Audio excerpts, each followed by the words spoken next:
Ja som tak rozmýšľala, čo som sa kedy naučila asi na tom kiosku. Ty si sa čo naučila kedy?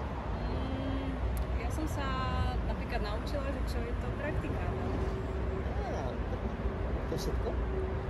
To je asi všetko.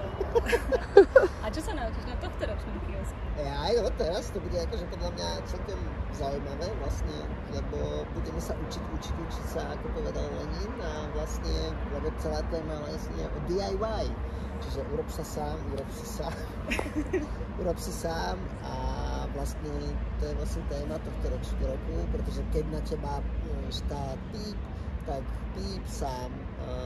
Takže vlastne tento rok bude celý o tom, ako sa stať vlastne sebestačný, aby sme neboli vlastne závislí na nejakej moci, na nejakých peniazoch a aby sme hľadali alternatívne metódy fungovania.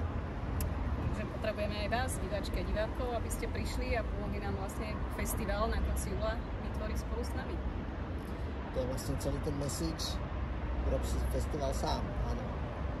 A ktoré inscenácie by ste možno vypichli v rámci tej témy DIY ako dramaturgovia?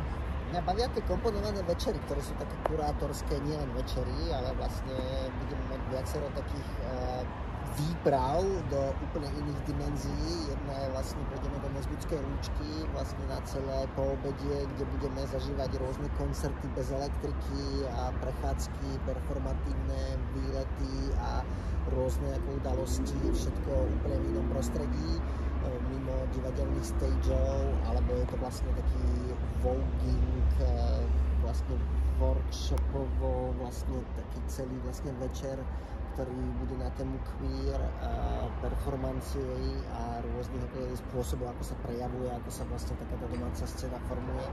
Takže to bude tiež určite zaujímavé.